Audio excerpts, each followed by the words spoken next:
Tembang Asmarandana.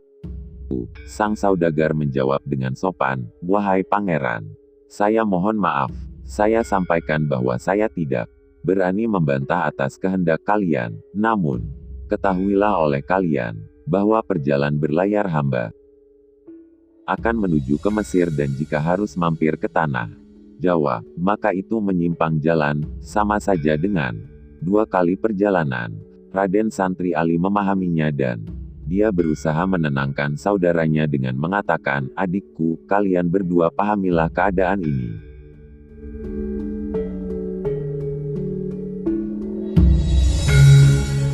Karena Tuhan belum mengizinkan atas keinginan kita ini. Lebih baik, sementara ini bersabarlah, sampai dengan mendapat izin Tuhan." Berkatalah Raden Rahmat, "Saya mendukung pendapat kakakku atas saran Raden Ali Hurairah."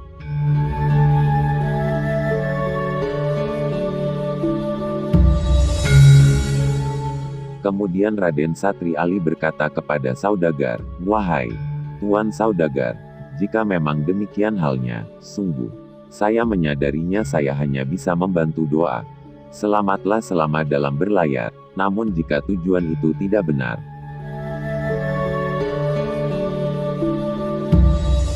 apa yang kau sampaikan kepada kami pasti Allah akan memberi isyarat, nanti akan ada isyaratnya setelah disampaikan yang demikian."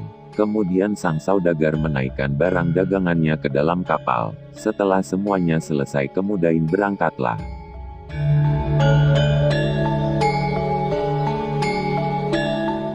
Ditariklah jangkar dan dinaikkan pula layarnya, akan tetapi perahu itu tidak bisa bergerak walaupun angin terus berhembus. Sehingga menjadikan Tuan Saudagar sangat bersedih, karena perahunya tidak bisa berjalan. Dia menduga dalam hati bahwa kejadian tersebut karena terkena tuah dari ketiga para kasatria, yang sudah terkenal kesaktiannya. Kemudian dia mengalah dengan memenuhi atas keinginan mereka walau harus mengalami kerugian. Karena jauhnya perjalanan yang harus ditempuh, sekaligus berniat memberi pertolongan agar selamatlah dalam perjalanan selanjutnya.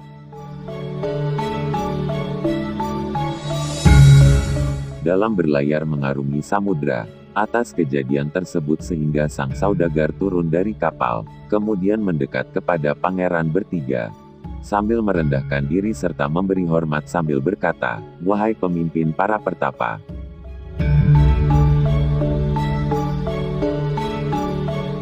saya mohon beribu-ribu maaf atas segala kesalahan hamba, yang telah memberi alasan dengan berbohong hanya karena memperhitungkan untung dan rugi, dengan cara memburu keuntungan.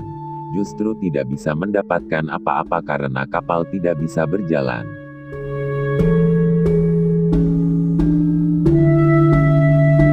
Sehingga tidak akan mungkin bisa mengambil keuntungan yang besar, justru tidak akan kembali modal jika berdagang di negeri sendiri. Karena sama barang dagangannya dengan milik saudagar yang lainnya. Andaikan kembali modal, sama saja berdagang dengan hasil yang sia-sia.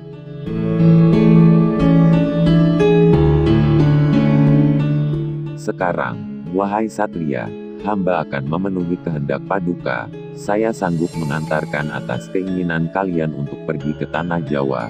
Sang saudagar berkata demikian sambil berjalan masuk ke dalam kapal. Ketiga pangeran tersebut mengikutinya serta memberi maaf atas perkara itu.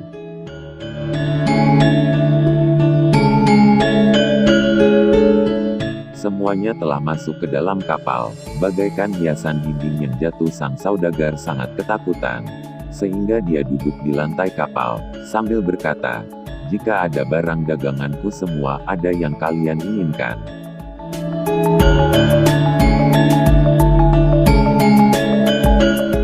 dari semua barang perhiasan yang berupa emas dan intan berlian akan saya berikan." Berkatalah ketiga pangeran tersebut, "Kami sangatlah berterima kasih atas kemurahan hati pemberianmu itu, namun, itu bukan yang kami kehendaki.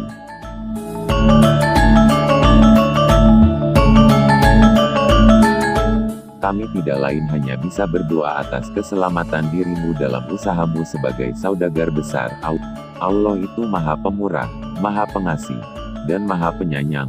Siapapun yang bersungguh-sungguh berdoa, dengan disertai usaha yang keras pasti akan berhasil, apalagi jika disertai dengan sering berbuat baik kepada orang yang sedang menderita, pasti sangat besar pahalanya. Laku demikian yang mengarahkan pada keselamatan, dan memudahkan berhasilnya segala cita-cita, yang disertai dengan keselamatan, dan selalu berhasil apapun yang dicita-citakan.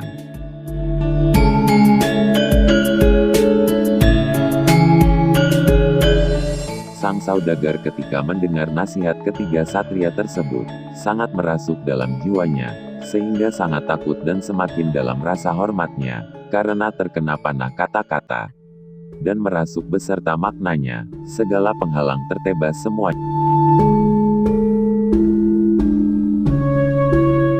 Maka berkatalah sang saudagar, dengan mengatakan, "Wahai putra raja, semoga saya bisa memiliki keahlian untuk menjalankan sifat utama, sehingga akan mendapatkan keselamatan dan kebahagiaan yang menjadikan kuatnya kehidupan hamba.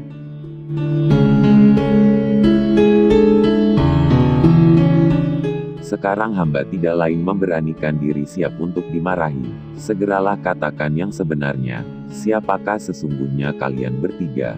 Walau masih muda belia, sangat menguasai dan ahli dalam ilmu rahasia, karena menguasai ilmu maunah dan karamah."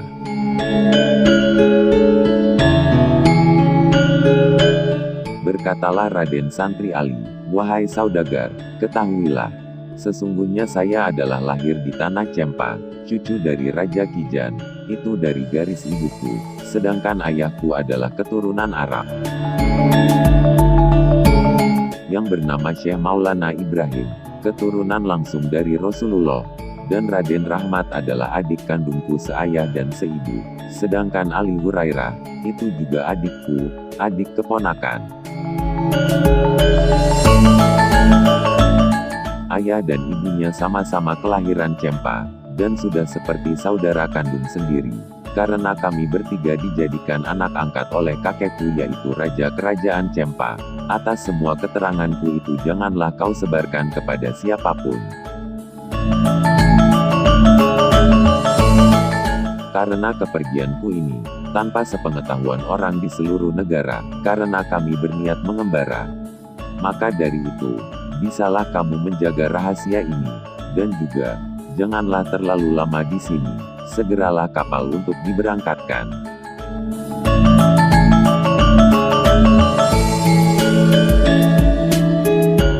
Ketika sang saudagar mendengar apa yang disampaikan para pangeran, maka dia lama berdiri termangu tanpa bisa berkata apa-apa, kemudian mendekat dengan sikap teramat sangat sopannya, sambil berkata, "Jika demikian wahai pangeran, kalian yang dua adalah panutan hamba.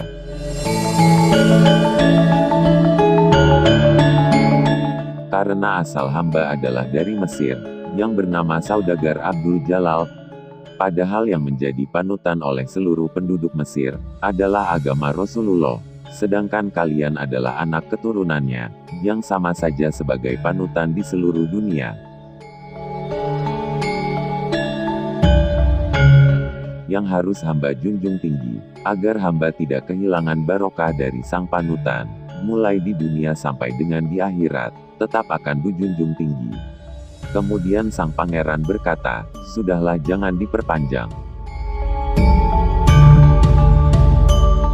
Marilah kita segera berangkat." Kemudian sang saudagar menjawab siap untuk segera berangkat. Kemudian sang saudagar memerintahkan kepada pegawainya, maka dengan sigap semua tukang perahu mempersiapkan diri. Setelah kesemuanya telah siap, maka segera berangkat. Kapal berjalan dengan cepat, karena mendapat dorongan angin yang kuat.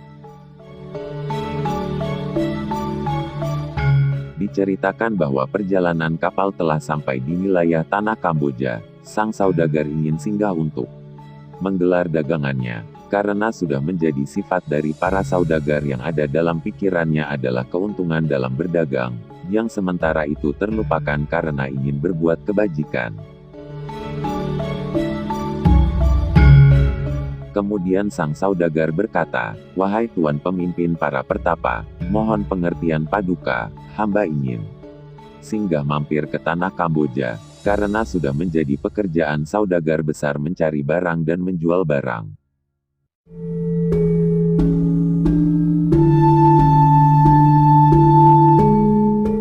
Menjawabnya, asal saja tidak terlalu lama kami menyetujui saja apa yang menjadi kehendakmu. Saya yakin kamu tidak akan ingkar janji, karena kami hanya menumpang layar belaka. Sang saudagar kembali berkata, "Wahai Tuan, hal itu belum tentu, karena sudah menjadi profesi dari seorang saudagar yaitu selalu bepergian, menjelajah di berbagai wilayah. Sehingga tidak bisa diperkirakan cepat atau lambatnya perjalanan. Jika kalian ingin segera melanjutkan perjalanan, sebaiknya berilah kami bayaran sebagai gantinya, agar kami tidak mengalami kerugian dalam pelayaran berdagang kami. Jika tidak demikian sungguh saya akan berubah pikiran.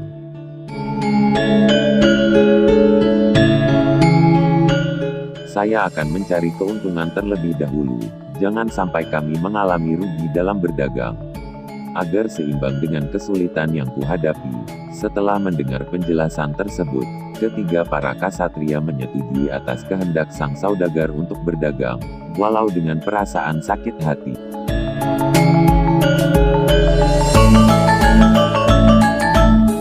Karena merasa diingkari janjinya, serta merasa tidak enak hati, karena dikiranya adalah orang kaya. Setelah yang demikian kemudian, kapal segera berangkat, dengan merubah haluannya, menuju ke tanah Kamboja.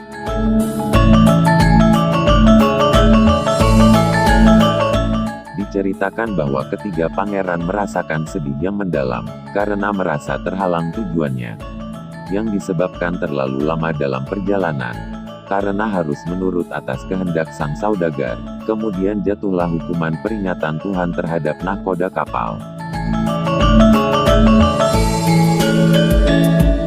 Kapal diserang badai besar, sehingga hancur menabrak karang, saudagar beserta anak buahnya, dan juga seluruh barang dagangannya hilang ditelan samudra, sedangkan ketiga pangeran mendapat pertolongan Allah sehingga selamat.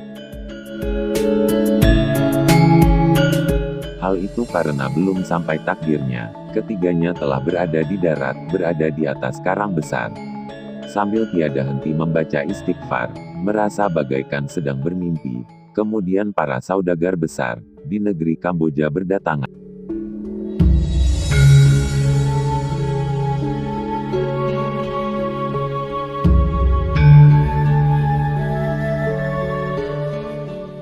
Dengan niat akan memberikan pertolongan kepada yang sedang mendapatkan musibah, namun tidak ada hasilnya. Kemudian beralih perhatiannya, bahwa di belakang kapal, ada 3 orang pemuda, kemudian didatanginya.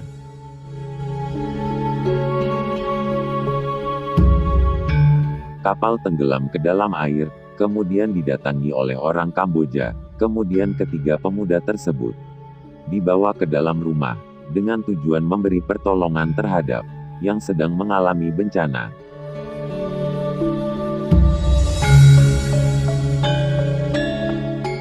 Dan ditanyakan bagaimana awal mulanya, sehingga sampai mengalami musibah atas tenggelamnya kapal. Ketiga pangeran menjawabnya, dengan menutupi jati dirinya, bahwa terjadinya bencana tersebut adalah sudah kehendak Allah.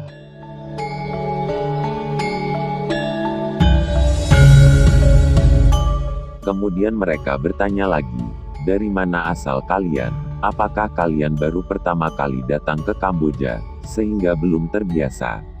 Ketiganya menjawab bahwa mereka berasal dari negeri Cempa.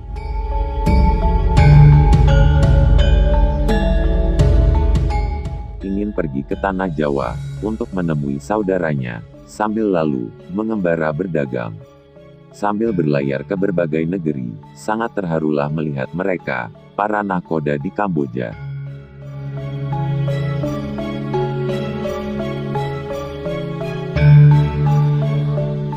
Kemudian ditanyakan pula siapa namanya. Ketiganya menjawab dengan jujur, namun menyamar sebagai rakyat biasa. Rencana para nahkoda akan menyampaikan kabar ke daerah asal mereka, atas musibah yang mereka alami.